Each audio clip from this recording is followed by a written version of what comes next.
Hi, வணக்கம். என் பேர் பிரகாஷ். நம்ம சேனல் நேமு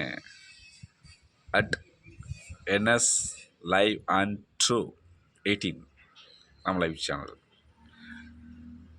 ஓகே, நான் பண்ணுற ஒவ்வொரு ஒர்க்கும் ரியல். நாங்கள் பண்ண ஓன் ஒர்க். ஓகே, காப்பி கிடையாது, ஓன் ஒர்க் ஒன்லி. எஸ், நம்ம ப்ராஜெக்ட் பண்ணுறோம், பில்டிங். நான் கன்ஸ்ட்ரக்ஷன் பண்ணிகிட்ருக்கேன். கன்ஸ்ட்ரக்ஷன் ஒர்க் பார்த்தீங்கன்னா நான் எப்போவுமே ப்ராப்பராக பண்ணணும். Only propers. அதாவது மெட்டீரியல் எல்லாத்துலேயும் குவாலிட்டி இருக்கணும். Number 1 quality, no compromise. Work ப்ராப்பராக இருக்கணும். ஓகேவா? ஈவன் ஒரு சாதாரண மெட்டீரியல், செங்கலாக இருக்கட்டும், மணலாக இருக்கட்டும், சிமெண்ட், எல்லா மெட்டீரியல்லையும் நாங்கள் குவாலிட்டி டெஸ்ட் பண்ணிவிட்டு தான் எங்களோட ப்ராஜெக்ட்டுக்கு அக்செப்ட் பண்ணுவோம். பிராண்ட் நேமுக்காக போக மாட்டோம். எங்களுக்கு குவாலிட்டி இருக்கணும். ஏன்னா சில கம்பெனி பிராண்ட்ஸ்லாம் பார்த்தீங்கன்னா ஒரு ஸ்டேஜுக்கு அப்புறம் வளர்ந்ததுக்கப்புறம் என்ன பண்ணுவாங்கன்னா குவாலிட்டி குறைச்சிருவாங்க. நேமுக்காக சேல்ஸ் ஆகும், நேம் ஓகேன்னு வாங்குவாங்க. பட் நம்ம அப்படி கிடையாது.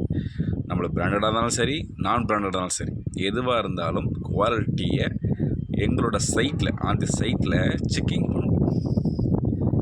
சும்மா செக் பண்ணுறது கிடையாது. அதுக்கு க்யூரிங் டைமிங் கொடுப்போம். அது கூட ப்ரீதிங் டைம் கொடுத்து செக் பண்ணி அதுக்கப்புறம் நாங்கள் சைட்டில் அதை யூஸ் பண்ணுவோம். எங்களோட ஒர்க் ப்ராஜெக்ட் பொறுத்த வரைக்கும் அப்படி தான். அதை பொறுத்த வரைக்கும் நாங்கள் யார்கிட்டையுமே எதுலேயுமே கம்ப்ரமைஸ் கிடையாது. அதே மாதிரி நாங்கள் மேக்ஸிமம் 99.9% எல்லா மெட்டீரியலும் டைரக்ட் மேனுஃபேக்சர்லேருந்து பர்ச்சேஸ் பண்ணுறோம். எஸ், எதுவுமே பையர்கிட்ட வாங்குறது கிடையாது. அதாவது டீலர்ஸு, டிஸ்ட்ரிபியூட்டரு, அப்புறம் செகண்ட் ஹேண்ட், தேர்ட் ஹேண்டு அப்படிலாம் கிடையாது. எங்களோட எல்லாமே பார்த்திங்கன்னா டைரக்ட் மேனுஃபேக்சர்ஸ் தான். Maximum 99.9% manufacture purchase. மேனுஃபேக்சர் ஃபேக்ட்ரிக்கு போய் விசிட் பண்ணி அங்கே குவாலிட்டி டெஸ்ட் பண்ணி ஒரு ப்ராடக்ட்டுக்கு குறைஞ்சது ஒரு அப்புறம் ஒரு டைல்ஸ்னு வச்சுக்கோங்களேன். இப்போ டைல்ஸில் பார்த்திங்கன்னா அது எங்கே மேனுஃபேக்சர் அதிகம் பண்ணுறாங்க, அங்கே போய் குறைஞ்சது அங்கே ஒரு 1500 ஃபேக்ட்ரி இருக்குது. அந்த 1500 ஃபேக்ட்ரியில் குறைஞ்சது நான் ஒரு 70 to 90 ஃபேக்ட்ரி நான் பார்த்துருக்கேன். அதில் நான் செலக்ட் பண்ணியிருக்கேன். ஏன்னா அங்கே என்னென்ன குவாலிட்டிஸ் இருக்குது, எது பெஸ்ட் குவாலிட்டி, எது second quality. First of all rate முக்கியம் இல்லை, நமக்கு குவாலிட்டி வேணும். நான் கொடுக்குற காசுக்கு உண்டான பொருள் எனக்கு கிடைக்கும். கரெக்டுங்களா? ஏன்னா அது தரம் இருக்கணும். எக்ஸ்போர்ட் குவாலிட்டி, இது ஃபாரினுக்கு அனுப்புகிறாங்க. எக்ஸ்போர்ட் குவாலிட்டி, இந்த எக்ஸ்போர்ட் குவாலிட்டி எப்படின்னா அவங்க எக்ஸ்போர்ட் பொறுத்த வரைக்கும் பார்த்திங்கன்னா குவாலிட்டி மட்டும்தான் பர்ச்சேஸ் பண்ணுவாங்க. ஒரு சின்ன கம்ப்ளைண்ட் இருந்தாலும், சின்ன மைனூட்டாக ஒரு கம்ப்ளைண்ட் இருந்தாலும் செக் பண்ணிடுவாங்க. அதனால் எக்ஸ்போர்ட் குவாலிட்டி நம்ம லைக் பண்ணுறதுக்கு காரணம். ஏன்னா நம்ம ஊரில் பார்த்திங்கன்னா நம்ம மக்கள் பொறுத்த வரைக்கும் பட்ஜெட் ஃப்ரெண்ட்லியாக போகிறதுக்காக ரேட் கம்மியாக இருந்தால் போதும், ரேட் கம்மியாக எடுப்போம் அப்படின்னு லைக் பண்ணுறாங்க. பட் அது தப்பு சொல்லலை. ஏன்னா நம்மளோட சூழ்நிலைகள் அப்படி, நம்மளோட பொருளாதாரங்கள் அப்படி, அதனால் அப்படி ஃபீல் பண்ணுறாங்க. பட் நம்ம கட்ட போகிற வீடு எல்லாருமே சரி, ஃபஸ்ட்டு கட்டும் போது ஒரு தடவை கட்டுறோம், இது லைஃப் லாங் வீடு வரணும். அந்த வீடு நம்ம வாழ போகிற இடம், அது எல்லாத்துலேயும் தரம் இருக்கணும். அந்த தரத்தில் எதுலேயுமே நீங்கள் கம்ப்ரமைஸ் பண்ணாதீங்க. உங்களுக்கு ரேட் கம்மியாக வேணுமா, அந்த ரேட் கம்மிங்கன்னா அதே குவாலிட்டி எங்கே போய் எடுத்து கம்மியாக கிடைக்கும் அங்கே போயிடுங்க. நான் அப்படி தான் என்னோடய பில்டிங், அதை நான் கன்ஸ்ட்ரக்ஷன் பண்ணிருக்கேன். நான் கஸ்டமர் கிளைண்ட்டுக்கு பண்ணி கொடுக்குறோம். பட் என் பில்டிங், ஒவ்வொரு பில்டிங் மாதிரி தான் நான் கன்ஸ்ட்ரக்ஷன் பண்ணுவேன். அதில் பார்த்தீங்கன்னா நான் குவாலிட்டியில் கஸ்டமரே சொன்னாலும் சரி நான் பண்ண மாட்டேன். அவங்களுக்கு என்ன பட்ஜெட்டோ அதுக்குள்ளே நான் முடிச்சு கொடுத்துருவேன். அதுக்கு மேலே போகிறவங்க நான் பண்ண மாட்டேன். அதே பட்ஜெட்டில் என்னால் முடிக்க முடியும். அவங்க எதிர்பார்க்குறதுக்கு மேலேயே பட்ஜெட்டில் என்னால் முடிச்சு தர முடியும் என்னால். பட் எனக்கு டைமிங் கொடுக்கணும். எல்லாத்துக்கும் டைமிங் கொடுக்கணும். எனக்கு ஒரு 3 months ஃபினிஷ் பண்ணி கொடுங்க, 6 months ஃபினிஷ் பண்ணி கொடுங்க, 1 year ஃபினிஷ் பண்ணுங்க எல்லாம் கிடையாது. எனக்கு நான் டைமிங் கொடுக்கணும். ஏன்னா நம்மள குறைஞ்சபட்சம் எல்லா 20 வருஷம் பில்டிங் வருமா, என் பில்டிங் 100 வருஷம் பில்டிங் வரணும். என் ஒர்க்கு 100 வருஷம் அந்த பில்டிங் இருக்கணும். நாளைக்கு யார் இந்த பில்டிங் பண்ணான்னு கேட்கணும். என் காலத்துக்கு அப்புறம் என் பையனோட காலம், என் பையனோட பையன்காலத்து வரைக்கும் இருக்கணும் அந்த பில்டிங். அந்த மாதிரி பில்டிங் நான் கஸ்டமர் கிளைண்ட்டுக்கு நான் கொடுக்கணும். அதுதான் என்னோடய ஆசை. இன்றைக்கி வரைக்கும் நான் பண்ணுற பில்டிங் பொறுத்த வரைக்கும் அப்படி தான் பண்ணியிருக்கேன். அவங்களோட பட்ஜெட் ஃப்ரெண்ட்லியாக முடிச்சு கொடுத்துருக்கேன். இப்போ நான் சாம்பிளுக்கு ஒரு பில்டிங் பண்ணிகிட்ருக்கிறேன் ஈரோட்டில். பெரிய பட்ஜெட் பில்டிங் இது. பட் எவ்வளோ மேக்ஸிமம் குவாலிட்டி கொடுக்க முடியுமோ அவ்வளோ குவாலிட்டி கொடுத்துருக்கேன். அந்த குவாலிட்டி பார்த்தீங்கன்னா ஒவ்வொரு மெட்டீரியலும் டேரெக்டாக ஃபேக்ட்ரிக்கு போய் விசிட் பண்ணி அங்கேயே குவாலிட்டி டெஸ்ட் பண்ணி அதுக்கப்புறம் ஓகே நான் மட்டும்தான் ஆர்டர் பண்ணுவேன்.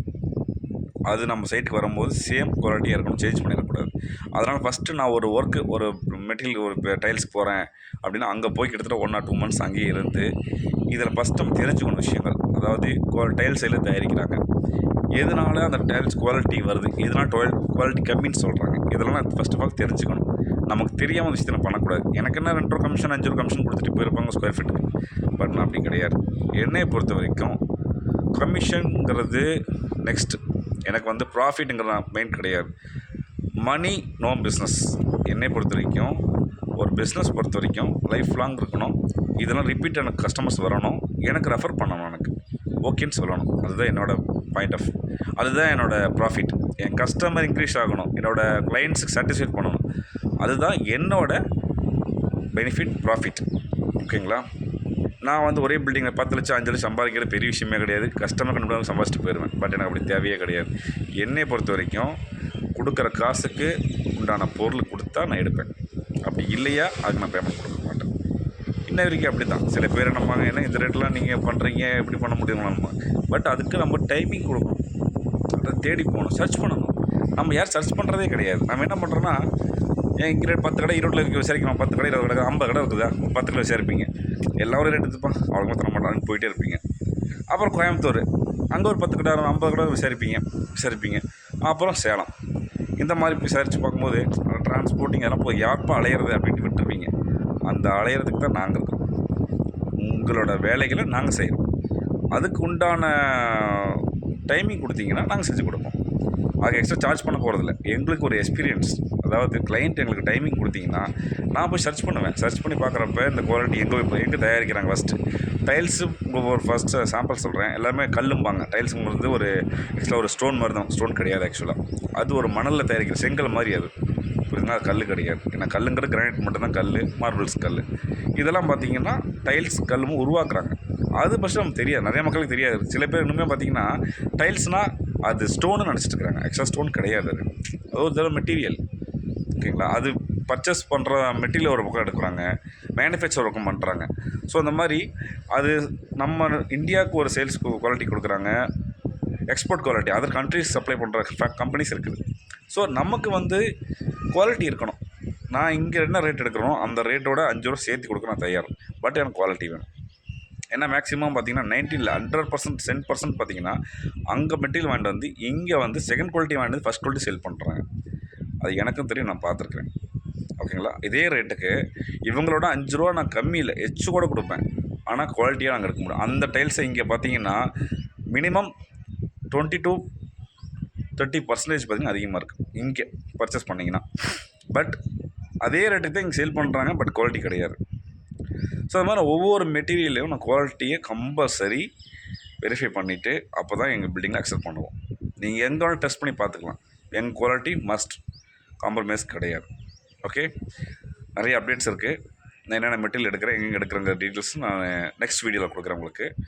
ஏன்னா ரொம்ப நேரம் பேச முடியாது, அதனால் நான் உங்களுக்கு நிறைய வீடியோஸ் உங்களுக்கு அப்டேட் பண்ணுறேன். ஓகே, தேங்க்யூ, பாய்.